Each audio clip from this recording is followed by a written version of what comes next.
Corporate Memphis, Globo Homo, Allegria. This art style has many names, but they all describe the same thing. Flat digital illustrations with characters that have exaggerated proportions like big hands and arms or small heads, and maybe non-realistic skin tones. Beyond appearance, this artwork also tends to share a vague sense of harmony, unity, and happiness, which is very foreign to me. So what is the issue here? Well, don't worry, sweetie, because today I'm going to be deconstructing the Corporate Memphis art style and yelling about all of the bad things in the world. Hi, my name is Kat. I'm an artist, video person, and I love fast trains, slow trains, and even trains that blow through snow. And you're watching Artists Beware, the series where I talk about all of the shady things in the art world. If you like my videos, please consider smashing that finger right into a car door and going over to my Patreon where I post exclusive videos every single month.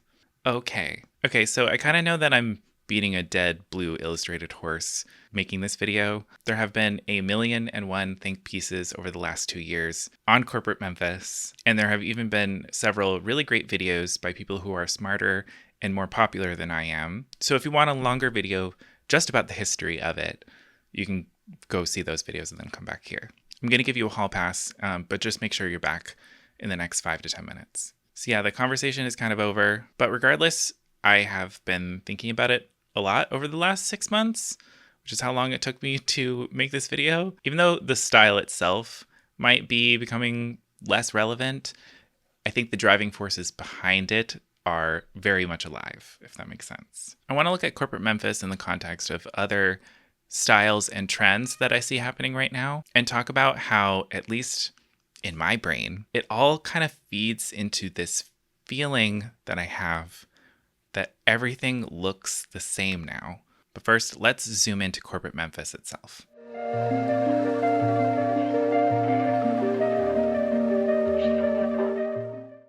In order to talk about Corporate Memphis, we need to talk about Memphis.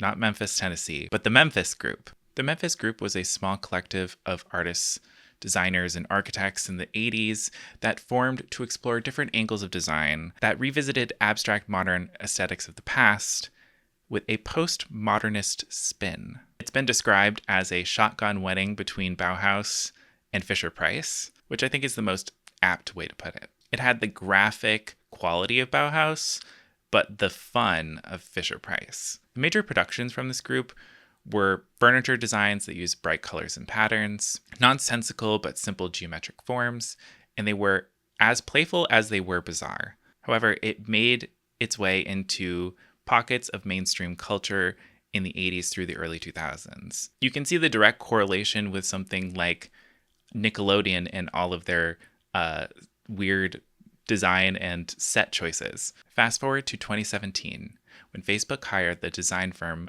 Buck to help elevate their branding. What Buck created for Facebook was an illustration-forward branding guide that could be used across Facebook.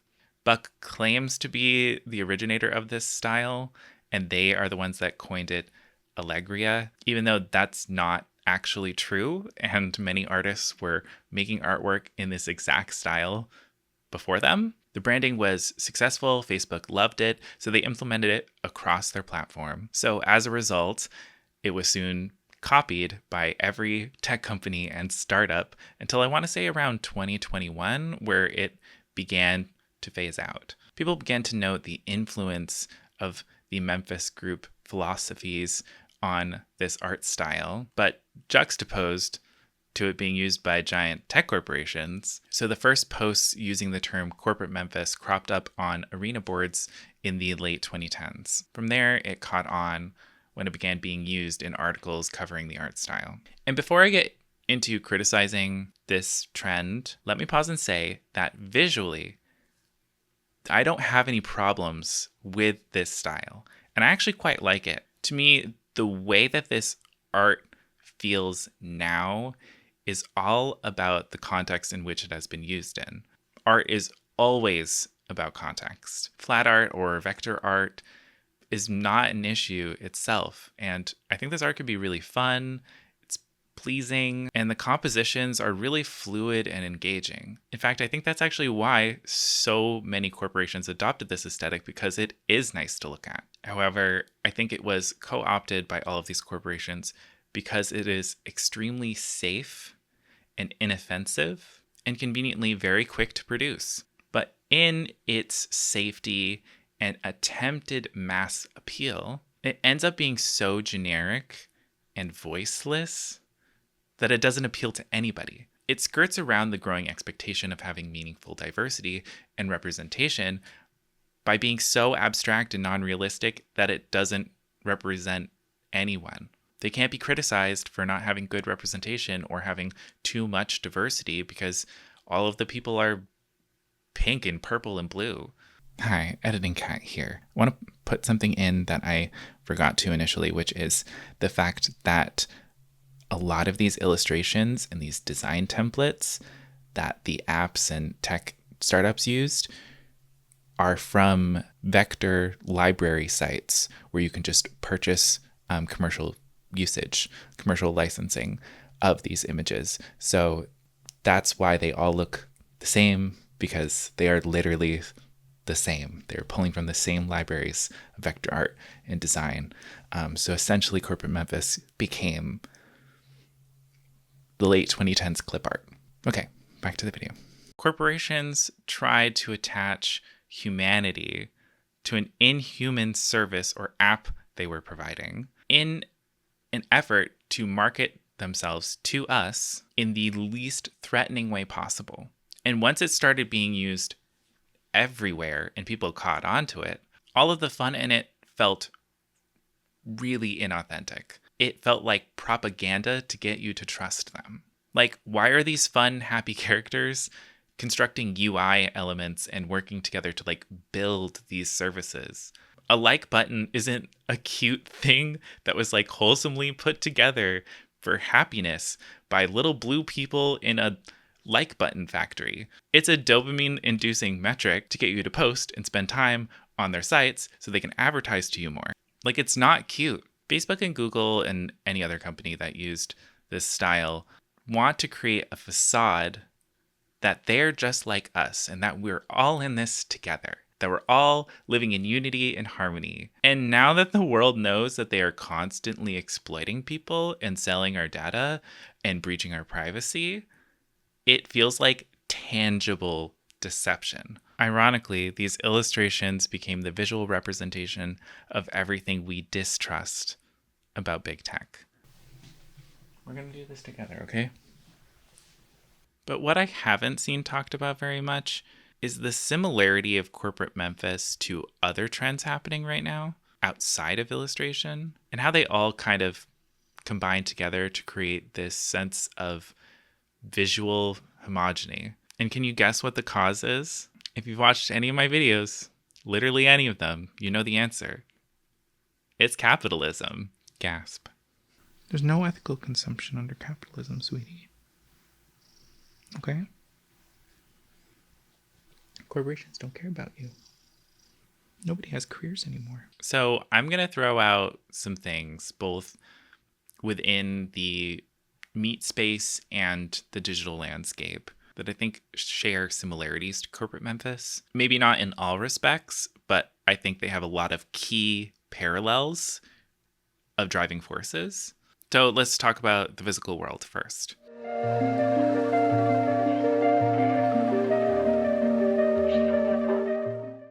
So I was thinking about this kind of in the relation to interior design. And like, at least here in America, we now have so many superstores, like Target, for example, that have posed themselves as having accessible yet stylish home decor and furniture that is now mostly modeled after like this mid-century or modern farmhouse aesthetic. Everything is simple, minimal, doesn't have an ounce of color. Like, when every Target store across America has the same exact lamp or chair or bookshelf or throw pillows, they just end up having no personality at all. This can be directly linked to the aspirational interior designs filled with shiplap and fake books on renovation shows on HGTV, which literally all look the exact same, and they're now trying to sell you shit at Target.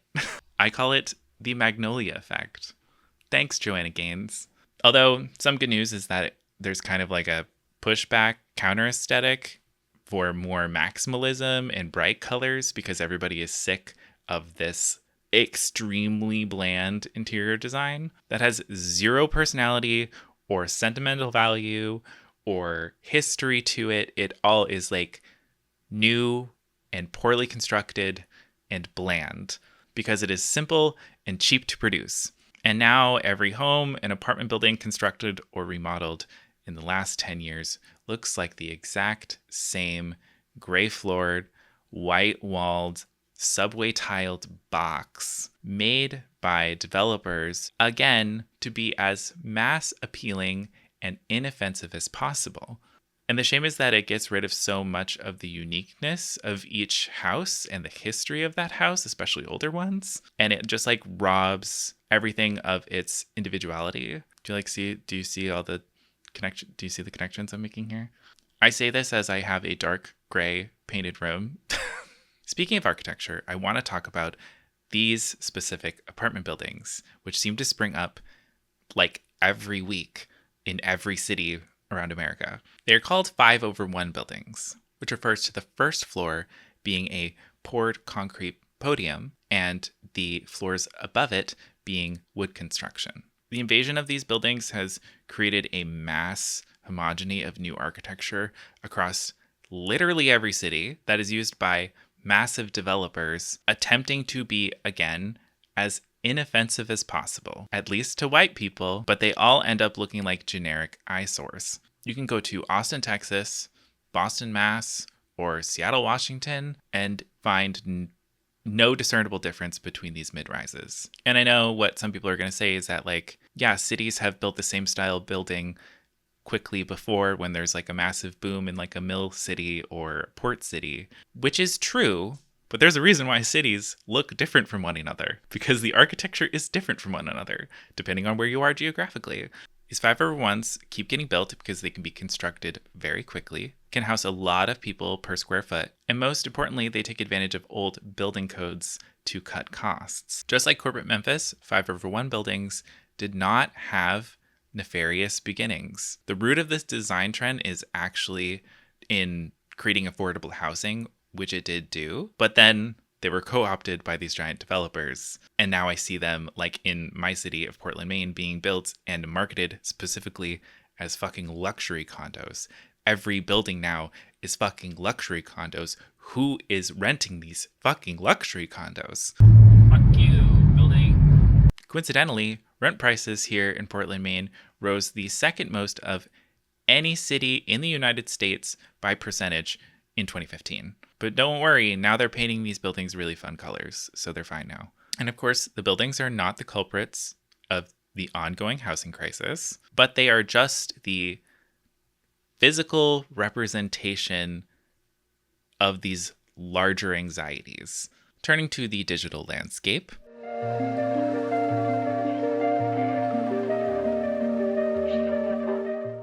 Web design has become very homogenized and boring, partly as a result of the wide adoption of massive content managing system services that are built off of templates. Now it feels like every website is practically indistinguishable from one another, mine included, with everything now just being hidden behind a series of hamburger menus. A group of PhD students at Indiana University ran a series of data mining studies looking at 10,000 of the internet's leading websites, analyzing their similarity in layout, color, and AI-generated attributes since the early 2000s.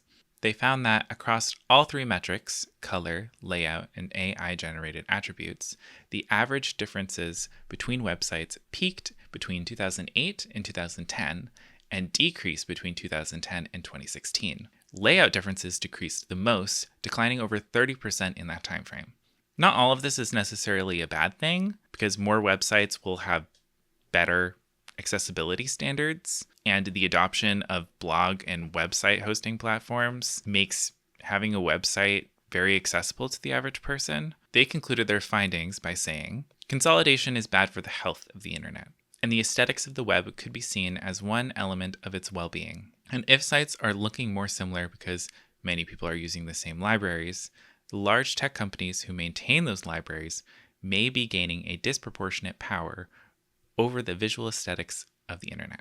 Along with their web presence, logos of brands have also been trending towards simplified, boring, flat icons. It's called blanding, and it has been noted across tech companies and fashion brands. The branding firm Flux Branding says this about the phenomenon. Blanding removes associations, attempting neutrality.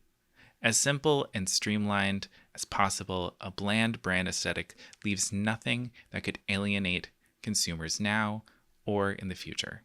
Sound familiar? Part of this trend is a result of companies wanting a more simple logo to function seamlessly across a wider range of digital and physical marketing, which makes sense. But interestingly, many fashion houses are owned by parent companies like LVMH, which owns 70 fashion brands like Christian Dior, Marc Jacobs, and Louis Vuitton. So it's not a surprise to me that there's probably some uniformity happening between some of these larger brands, whether it's intentional or not, and then that set aesthetic becoming the new standard.